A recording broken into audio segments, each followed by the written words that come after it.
Okay, G, let's start the second question. Now we have solved first order differential equation with initial value, right? तो हमें initial value problem solve किया है. Laplace transform में initial value y of 0 आती है, तो इसलिए मैं solve किया है. Initial value नहीं दी हुई हो, you cannot solve it, right?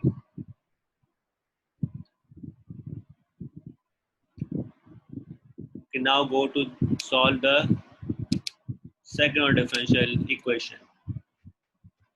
ठीक है? I hope this is clear. यही स्टेप फॉलो करने होंगे जब भी एग्जाम में सवाल कोई भी आए आपको. First order, second order, make sure के initial value given. Take Laplace, ठीक है, एंड देन अलजेब्रिक इक्वेशन आ जाएगी एक एस डोमेन में. देन y ऑफ s निकालो. y ऑफ s निकल गया तो इनवर्स ऑफ लैप्लास निकाल के आपको yt आ जाएगा. ठीक है, जस्ट दिस वन. अब इसको ग्राफ भी शायद प्लॉट करने आ जाए. ग्राफ प्लॉट नहीं होते आप लोगों से सही, काफी लोगों से. एनीवे, अब आप देखिए सवाल है solving second order equation. Second order equation में ये है d square y upon d t square plus 2dy plus 2y equal to e minus t. अब देखिए सेकंड ऑर्डर इक्वेशन है तो दो आपके पास इनिशियल वैल्यू होती है हमेशा.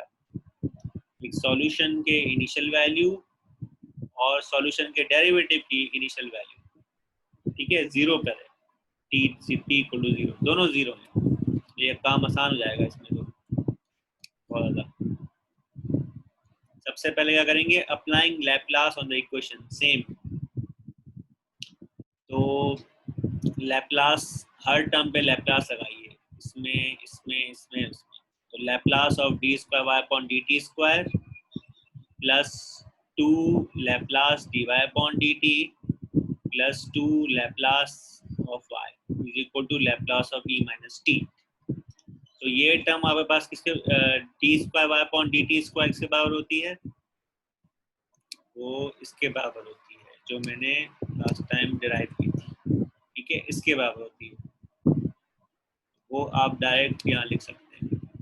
ठीक है, इसको मैंने s square y s plus minus s y of 0 minus y dash of 0, right.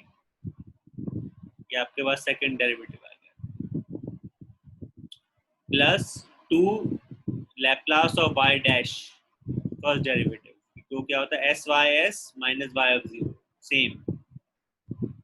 ठीक है, जो प्रीवियस सवाल में किया है. Plus 2 Laplace of y is y of s 2ys equal to Laplace of e minus T. Exponential term है, simple. क्या होती है 1 अपॉन s माइनस ए. तो माइनस है तो प्लस हो जाएगा. ठीक है, minus minus plus 1 upon s plus से. अब ये इक्वेशन जो है आपकी, अब ये एक अलजेब्रिक इक्वेशन बन रही है. ठीक है, अब इसको आप जरा वैल्यूज पुट करें, इनिशियल वैल्यूज पुट करें. y डैश 0 आपकी क्या गिवन है, 0 गिवन है. y ऑफ 0 0, तो ये टर्म्स तो 0 हो गई. ठीक है,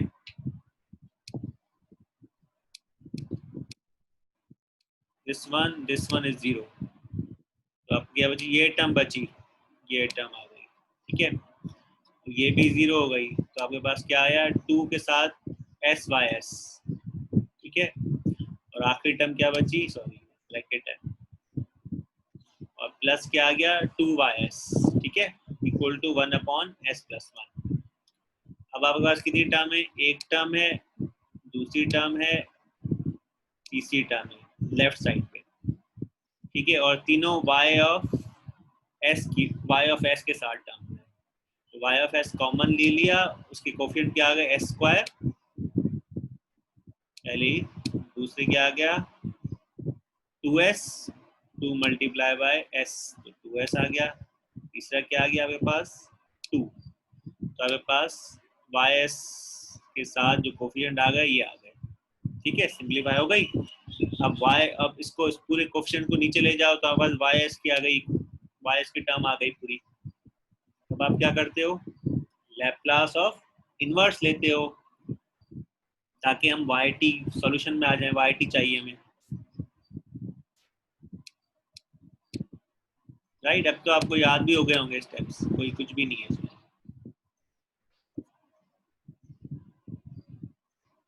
okay. अब बताइए, बिफोर आई गो डाउन, आप बताइए कि how do you solve this one? Anybody has idea?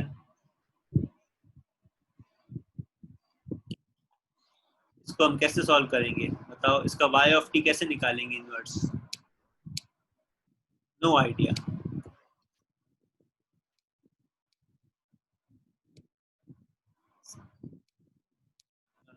Partial fraction निकालेंगे, ठीक है। पार्शियल फ्रैक्शन लगेगा क्योंकि इसके दो टर्म्स है नीचे, तो कौन कौन अप्लाई करेगा पार्शियल फ्रैक्शन? ए और बी करके। Very nice, very nice. Partial fraction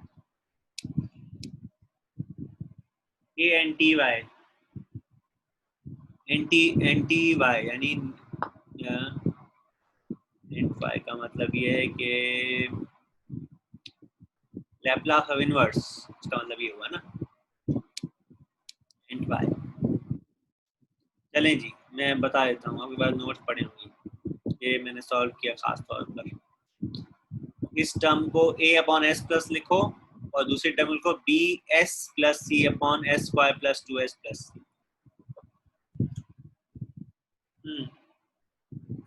ये क्यों आता है? पार्शियल फ्रैक्शन बचपन में आपने किया होगा। Why do we like this? A को रखा है एस प्लस वन के साथ और एक को रखा है बी एस प्लस सी रखा है। Why is that? वैसे यहाँ x होता है, नीचे नीचे हाँ x होता है, तो x बी एक्स होता है यहाँ पे, यहाँ s है, ठीक है। ये this is bs, this is bs plus c. हाँ, यानी तीन क्वेश्चन है, ए भी है, बी भी है और सी भी है, तीन है। ऊपर हमने सिर्फ ए और बी रखा था। Who will tell me this? Why we have taken this take? Second order के लिए एस से सॉल्व होता है। अच्छा, एस की पावर स्क्वायर है इसलिए, एस की पावर स्क्वायर है। कहाँ है बेटा एस की पावर स्क्वायर? अच्छा, डिनोमिनेटर में। सर ये हायर डिग्री की वजह से सी लिखते हैं। अच्छा, हायर डिग्री, सेकंड ऑर्डर के लिए ऐसा सॉल्व। वेरी नाइस, ठीक है। तो डिनोमिनेटर में आपका क्या है?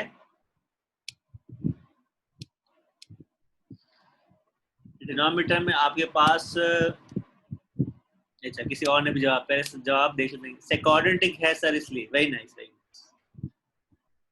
क्वाड्रेटिक है और रिपीट नहीं हो रही। डिनोमिनेटर में आप देखें, this is first of all proper fraction, improper नहीं है, ठीक है। दूसरी बात, डिनोमिनेटर में आपके पास जो क्वाड्रेटिक की टर्म है s square plus 2s plus, it is not repeating, it is coming once, then we do like this. तो इसके पार्शियल फ्रैक्शन के बेसिक रूल हैं, एक आध वो देख लीजिएगा आप जब भी आप सॉल्व करें। वैसे भी आपके एग्जाम तो आपको असाइनमेंट बेस ही होगा, तो आप देख ही सकते हैं, नो प्रॉब्लम, ठीक है। तो अब ए और बी के वैल्यू निकालते हैं। तो अच्छा सर वो, अच्छा जी, वन इज अच्छा। अब आप ए की वैल्यू, ए और बी की वैल्यू निकालनी है, ठीक है। तो सबसे पहले आप क्या करें, इसका एलसीएम लें राइट साइड का, तो आपके पास ये आ जाएगी, ठीक है। और डिनोमिनेटर सारे कैंसिल हो जाएंगे, तो ए और बी एस प्लस सी और एस प्लस वन आ जाएगा, ठीक है। एलसीएम लिया आपने, ओके। अब आपको देखें, एस की वैल्यू जब -1 रखेंगे, इसको हमें जीरो करना है पूरी टर्म को, ताकि हमें ए की वैल्यू आ जाए। तो एस प्लस वन को जीरो रखेंगे, यानी एस की वैल्यू -1 रख देंगे यहाँ पे, ठीक है। ये टर्म पूरी जीरो हो जाएगी और यहाँ पे क्या हो जाएगी, एस -1 का मतलब 1 प्लस -2 प्लस 2। तो आपके पास टर्म जो आएगी एस यहाँ आएगी -1, और सॉरी +1 आएगी क्योंकि इसमें स्क्वायर हो रहा है, ठीक है। तो आपके पास ए की वैल्यू 1 आ जाएगी, ठीक है। Is it clear? क्या किया मैंने पार्शियल फ्रैक्शन ऊपर, समझ ही रखते होंगे आप, ठीक है। अब दूसरी सेकंड टाइम क्या किया हमने, हमने कोफिशिएंट्स को कंपेयर किया। y, हमें b और c की वैल्यू चाहिए। हम इसमें इसको जीरो कर सकते नहीं कर सकते, A S square plus two S plus two को जीरो कर लेना इसको, अगर ये जीरो हो जाएगी तो हमारे पास बी और सी की वैल्यू शायद आ जाए।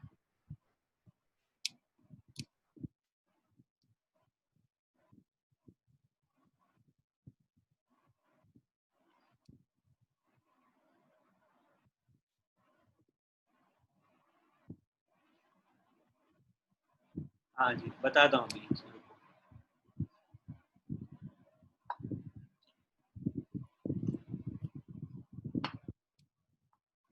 जी। जैसे मैंने इसको बी एस प्लस इस पूरी टर्म को जीरो किया ना मैंने, एस प्लस वन को जीरो रखा तो एस की वैल्यू माइनस वन है ताकि ए आ गई। अगर अब इस पूरे को जीरो कैसे करूं मैं, is there any way to make this term zero, इस पूरी टर्म को, ताकि हमें बी और सी मिल जाए। There is no other, there is no way, ये कभी भी जीरो नहीं हो सकती किसी भी वैल्यू पे। एस की वैल्यू कुछ भी रख दो, कांट मेक इट जीरो। तो हम क्या करते हैं, कंपेयर करते हैं कोफिशिएंट्स को, ठीक है। तो हमने क्या किया, एस स्क्वायर के साथ जो भी कोफिशिएंट थे और एस के साथ जो भी कोफिशिएंट थे और कांस्टेंट वैल्यू, ठीक है। एस स्क्वायर के साथ दो टर्म्स हैं, ए है और क्या है, बी की टर्म है। इसको ओपन करके we have compared the coefficients, and s के साथ क्या है, 2a है और दूसरी टर्म क्या है, b s plus c s, तीन टर्म्स हैं। तो 2a plus b plus c s, 2a plus c. अब हम कोफिशिएंट्स कंपेयर कर लेंगे, राइट लेफ्ट साइड को राइट साइड से। अब बताएं यहाँ लेफ्ट साइड पे एस स्क्वायर की क्या, एस स्क्वायर की के साथ क्या क्वेश्चन, जीरो, तो a plus b equal to zero लिख लिया हमने यहाँ पे। ये आपने किया था वैसे भी किसमें, method of undetermined coefficient, right, coefficient compare किए थे। दूसरा क्या है, 2a plus b plus c, s के लेफ्ट साइड पे एस जीरो है तो 2a plus plus plus b plus c. Third term constant 2a plus c, देखो लेफ्ट साइड पे कांस्टेंट 1 है तो 2a प्लस सी क्या होगा, 1 के बराबर होगा, ठीक है।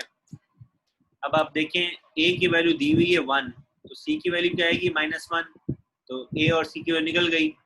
a और c की वैल्यू यहाँ पुट कर दें तो आपके पास b की वैल्यू आ जाएगी, b इक्वल टू b भी -1 आ गया, ठीक है।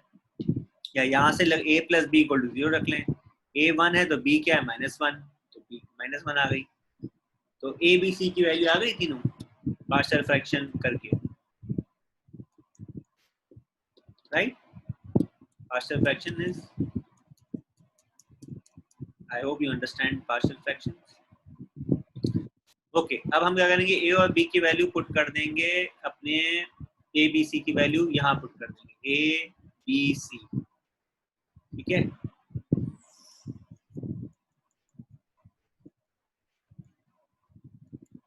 तो पार्शियल फ्रैक्शन क्लियर नहीं हुआ तो मैं आपको एक ट्यूटोरियल भेज दूंगा, ठीक है, कर लीजिएगा उसको। ओके, 1/s प्लस ए, अच्छा जी। अब आप देखें 1/s plus 1 square plus 2s plus c, ठीक है, ये इसके बराबर हो गया। a 1 है और b क्या है, -1 और c -1, तो माइनस को कॉमन ले लिया, s प्लस 1 आ गया, ठीक है। ऊपर दिस वन, दिस वन, ठीक है, b -1 c -1, तो माइनस को कॉमन लिया तो s प्लस 1 आ गया यहाँ पे, ये रहा s प्लस 1, ठीक है। अब आप देखें कि डिनोमिनेटर की वैल्यू जो है इसकी, ये किसके पास, s plus 1 whole square plus 2 के बराबर है, ठीक है। ये जो टर्म है किसके बराबर है, s plus 1 whole square, a plus बी होल स्क्वायर प्लस 1 के बराबर है। ये क्या होता है, s square plus 2s plus 1, right, ये चीज प्लस 1, ये किसके बराबर हो गया, ये बराबर होगी पूरी इस टर्म के बराबर, राइट। इसको हम लिख सकते हैं s plus 1 whole square plus 1, ठीक है। नजर आ रहा है कि a स्क्वायर है प्लस 2ab है प्लस 1 + 1 है, ठीक है, नजर आ रहा है मुझे। तो मैंने ये दो टर्म्स में ब्रेक कंप्यूटिंग स्क्वायर से कर लिया, ठीक है। इसका फायदा क्या हुआ? इसका फायदा ये हुआ कि अभी इसका डायरेक्ट लैप्लास इनवर्स निकालेंगे तो हमें डायरेक्ट टेबल से वो वैल्यूज मिल जाएंगी, ठीक है। हम क्या करेंगे? वी अप्लाई लैप्लास इनवर्स, ठीक है, एज यूजुअल। तो लैप्लास इनवर्स निकालोगे तो क्या आएगा? y of t equal to Laplace inverse y of s। ये y ऑफ s था पूरा, लैप्लास इनवर्स निकाला 1/s+1 minus Laplace inverse s+1 divide by s+1 whole square +1। अगर टेबल देखना है हमें, ये तो आपको याद हो ही गया होगा, इसका लैप्लास तो आपको याद हो ही गया होगा। लैप्लास इनवर्स इसका पूरा लैप्लास इनवर्स याद हो ही गया होगा, e⁻−t, ओके। और इसका लैप्लास क्या होगा? s+1/s+1 whole square +1। ऊपर s+1 है, नीचे s+1 का होल स्क्वायर है, यानी ऊपर अगर a हो,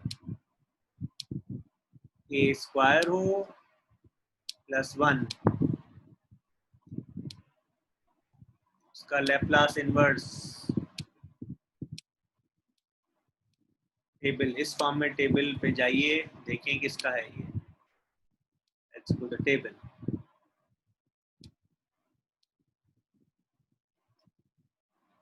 ओके, तो हाँ ये रहा, मिल गया। ये देखो आखिरी टर्म a t cos b t, s minus a ऊपर है, जो भी ऊपर है उसका एस माइनस ए का होल स्क्वायर है प्लस बी स्क्वायर है, यानी हमारे पास क्या है? 1 स्क्वायर है, ठीक है। और इसका क्या होगा? e⁻at cos bt होगा इसका, ठीक है। ऊपर हमारे पास क्या है? s+1 है डिवाइड बाय क्या है? s+1 स्क्वायर है प्लस 1 स्क्वायर। तो ये फॉर्म आ गई इसके ऊपर, तो हमारे पास क्या आ गया? ये आना चाहिए इसका लैप्लास इनवर्स, ठीक है। हमारे केस में क्या है? s+1 है, तो हमारे पास e⁻−t होना चाहिए इसमें, ठीक है। क्या है? s+1 है, s+1 है, तो ये होगा -e⁻- होना चाहिए। और b क्या है हमारे पास? 1 है, तो cos t होना चाहिए। तो लेट्स सी हमारे पास आंसर यही है या नहीं, यही होना चाहिए ऑफ कोर्स, ठीक है। टेबल आपको अब काम पता चला, टेबल आपको कितनी जरूरत है टेबल की। ये रहा, ये देखें e⁻−t cos t, और u और t हम लिखते हैं यूनिट स्टेप। ये पूरा फंक्शन जो है, ये पूरा function u of t, you can write or you can not write, is up to you, ठीक है। क्लियर हुआ ये टेबल ये कैसे निकाला हमने ये?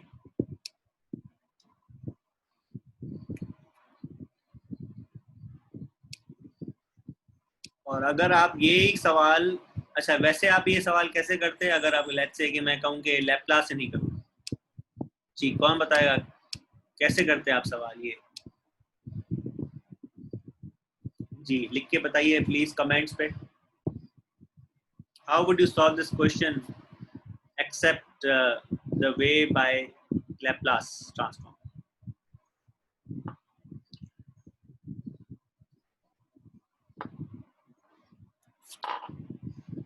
who can do this question? Initial value problem. Okay let me see the comments हैं, कमेंट्स में देखूं। रूट से, बेटा रूट से थोड़ी करते हैं ये, इसने सही कहा, एक बच्चे ने कहा वेरिएशन पैरामीटर अंडर डोमेन। जी बेटा ये इस तरह नहीं कहते ना आप रूट से। रूट से क्या ये तरीके कोई समझेगा थोड़ी रूट से, व्हाट इज रूट्स? भाई ये इक्वेशन पे देखो, ये है non homogeneous equation, right, non homogeneous equation की राइट साइड पे वैल्यू है, right, function of independent variability. दूसरी बात आपको पता है कि नॉन होमोजेनियस सॉल्व करने के लिए you use method of undetermined coefficient, सही है, मेथड ऑफ अनडिटरमिन्ड कोफिशिएंट। और क्या यूज करते हैं? Variation of parameters, there are two methods, there is no third method, मैंने आपको कभी नहीं बताया, थर्ड मेथड लैप्लास है ये वाला, ठीक है। हाँ, जब आप ये सॉल्व करते हो तो जाहिर है उसमें रूट्स आप निकालते होमोजेनियस, इसकी होमोजेनियस इक्वेशन बनाते हो, इस पूरे की करस्पॉन्डिंग जीरो रखते होमोजेनियस इक्वेशन बनाते हो, ये तो एक स्टेप का हिस्सा है ना। लेकिन मेथड कोई पूछे तो आप कैसे क्या बोलोगे, वेरिएशन ऑफ पैरामीटर बताओगे ना, ठीक है। तो आप देखेंगे वेरिएशन ऑफ पैरामीटर आपको थोड़ा मुश्किल लगेगा, ये आपको आसान लगेगा। तीसरा और भी हो सकता है, सीरीज सॉल्यूशन हो सकता है, series solution, think about it,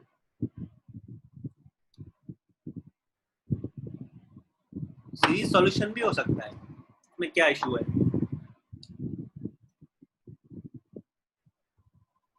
लेकिन सीरीज सॉल्यूशन जो होता है वो याद रखिए particularly use for non const, जो वेरिएबल कोफिशिएंट्स, वेरिएबल कोफिशिएंट्स,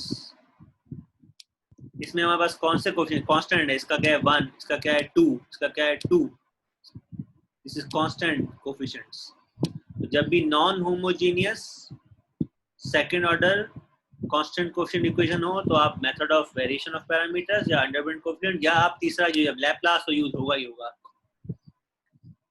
और अगर वेरिएबल कोफिशिएंट है तो power series solution you can use it, right. अब क्लियर हुआ पूरा, ये मैं बार बार रिपीट करवाता हूँ ताकि आपको याद रहे कि होमोजेनियस का मतलब समझ जाए, नॉन होमोजेनियस का मतलब समझ जाए। अच्छा, एक और चीज, एक मिनट पहले कमेंट्स पढ़ लेते हैं ताकि कोई सवाल ना हो उसमें। मैंने सही जी, बिल्कुल सही बोला आपने, 100 बिल्कुल सही, आपने भी 100 में कोफिशिएंट सही कहा। और किसने कहा सॉरी सर गलत, नहीं बेटा ऐसी बात नहीं है, बस तुमने रूट्स कहा तो मुझे कहा कि रूट्स तो क्या होते हैं भाई, रूट्स तो क्वाड्रेटिक इक्वेशन के रूट्स होते हैं, क्या किसको पता है रूट्स किसकी बात कर रहे हैं। रूट्स तो जमीन में भी रूट्स होते हैं, जो ट्रीज के ब्रांचेस के अंदर रूट्स, अब क्या पता रूट्स क्या है। अच्छा, क्लियर है अच्छा जी, अब आप कैसा करते हैं कि मेरे पास सवाल तो सवाल आप अब आप क्या कीजिएगा, जो आरसी और आरएल सर्किट है ना उसके आप डिफरेंशियल इक्वेशन यूज करें और इसको लैप्लास से कर लीजिए। आरसी इक्वेशन की किसी को याद है इक्वेशन?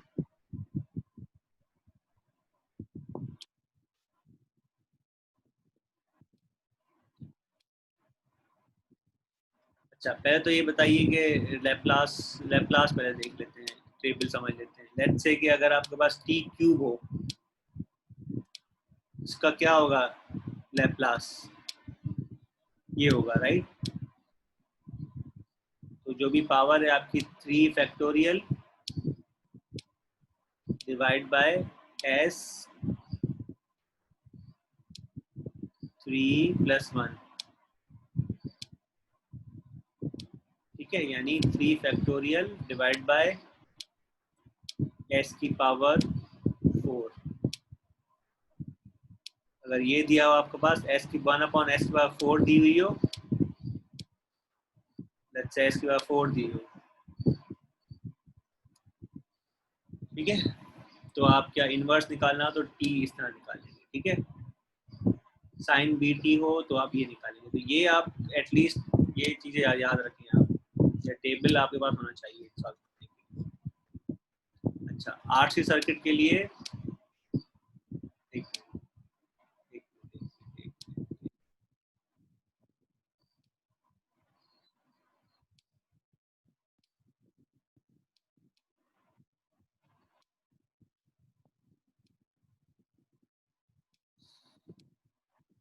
आरसी सर्किट के लिए एक मिनट, किसी ने कुछ लिखा है,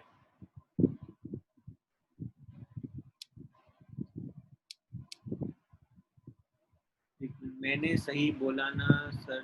सर ये सर मुझे याद है sir, mid term assignment check हो गए, जल्दी नहीं चेक होंगे बेटा। साइन 3t हो जाएगा, एक मिनट, साइन 3t कैसे होगा? साइन 3t, साइन 3t का क्या होगा? साइन 3t का होगा 3/² प्लस 3² 9।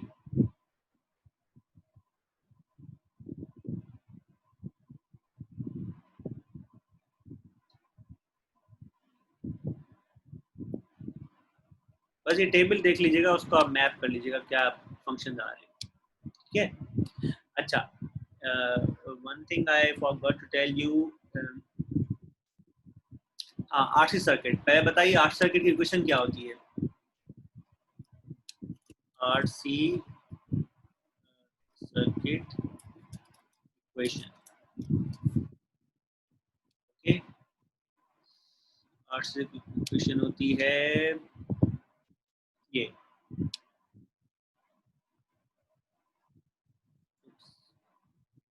ये चीज d v t upon d t plus v upon r c equal to v s upon r c. इसको आप लैपलास से कर सकते हैं, ठीक है। मैं लिख लेता हूँ यहाँ पे पहले, आप भी लिख लें, v t upon d v t upon r C,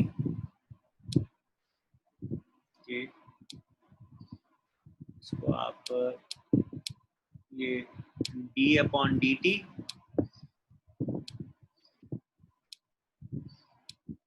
we c plus v c upon r C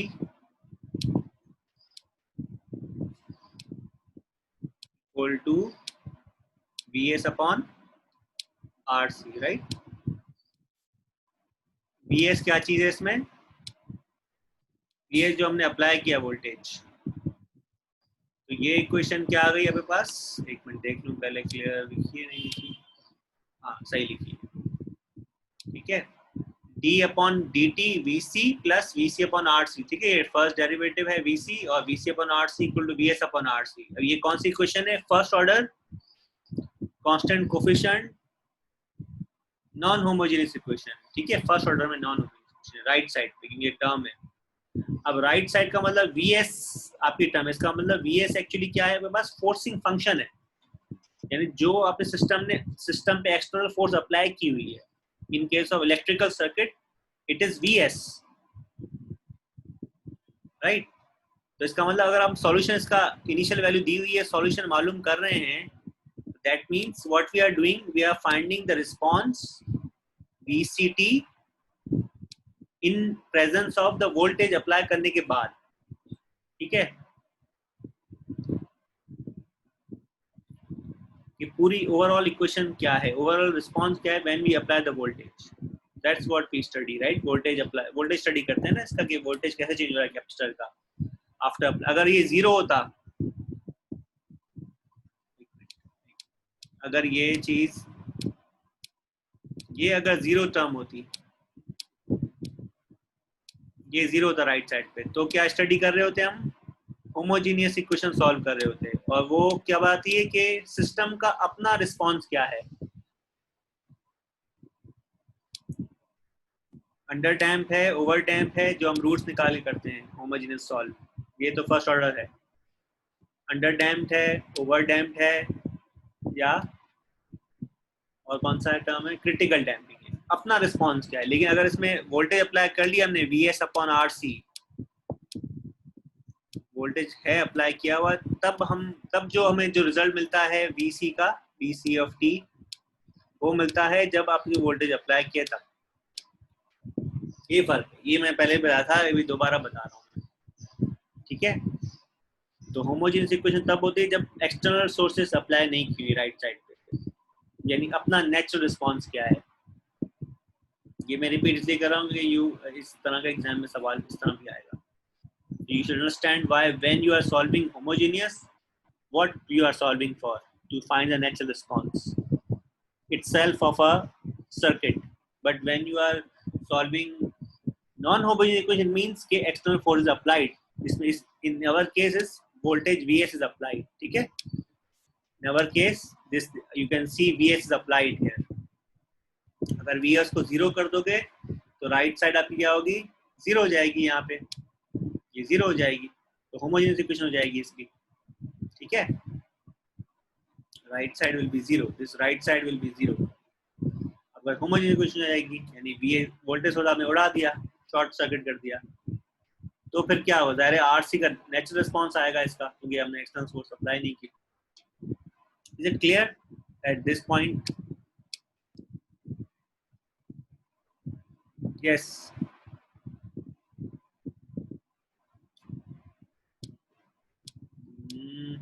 clear है। ठीक ठीक ठीक सर, समझ गया। अच्छा ठीक ठीक समझ। How much course is left?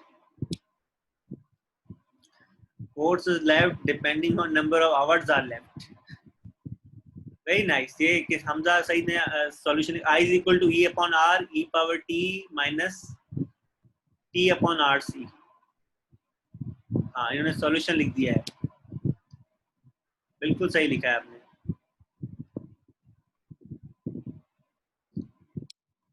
लेकिन ये तो अच्छा करंट निकाला है ये बेटा, ये तो वोल्टेज आएगा ना, v c of t equal to आएगा ना, क्योंकि हम तो वी सी वी टी निकाल रहे हैं।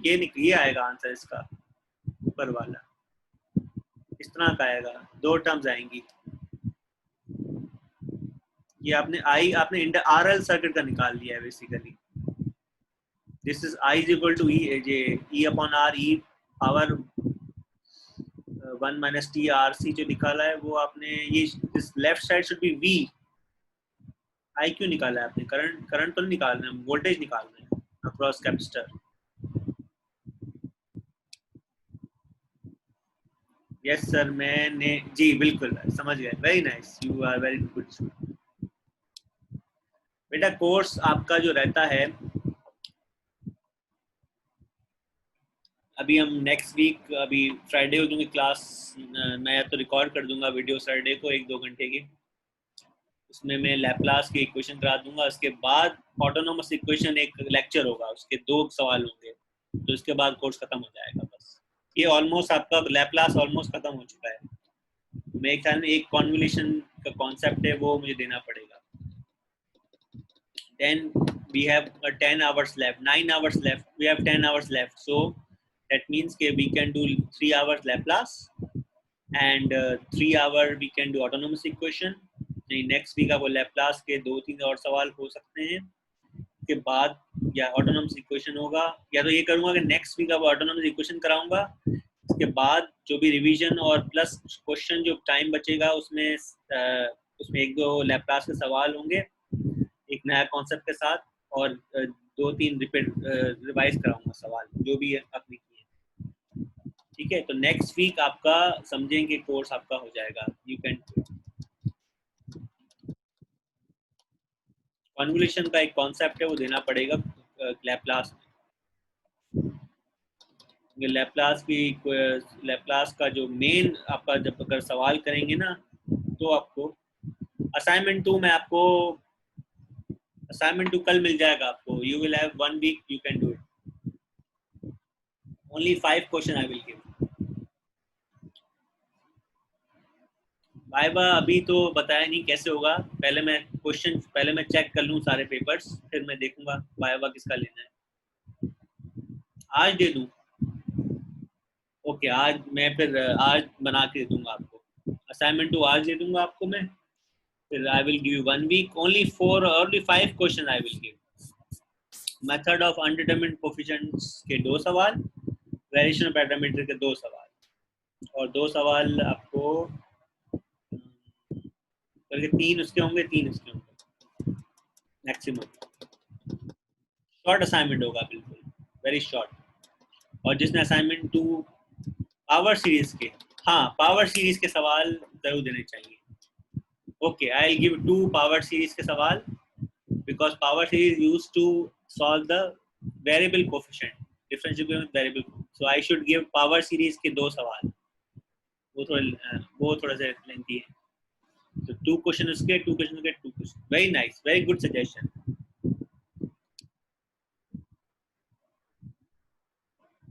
ठीक है,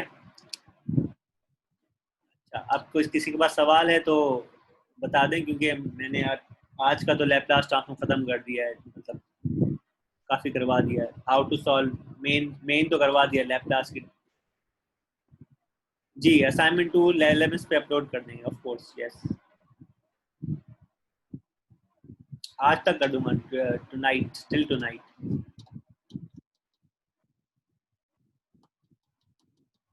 एनी क्वेश्चन?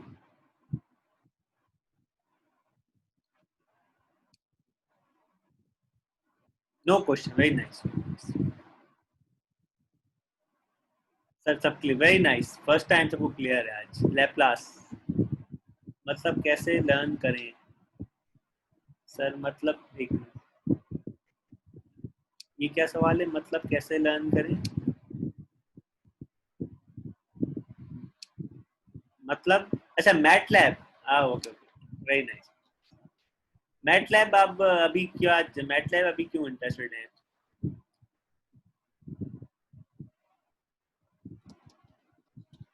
अच्छा ये मीटिंग बंद हो रही है 1 मिनट बाद।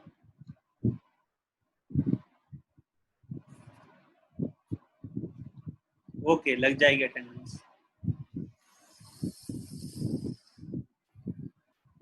ठीक है, तो अभी मैं बंद कर रहा हूँ, अगर जिसको आना है, क्लास तो खत्म हो गई है, जिसको आना है कोई सवाल पूछना है तो आप वापस आ जाएगा, ठीक है? Otherwise class is over. I will come back after 5-6 minutes again. So if you have any question, those उनकी अटेंडेंस तो मैंने स्नैपशॉट ले लिया है, ठीक है? वैसे भी आधे घंटे पहले, तो जिसको आना है वो बताएं, कोई सवाल पूछना हो या कमेंट करें, ठीक है? आफ्टर 5 मिनट्स, क्योंकि ये मीटिंग ओवर हो रही है अभी।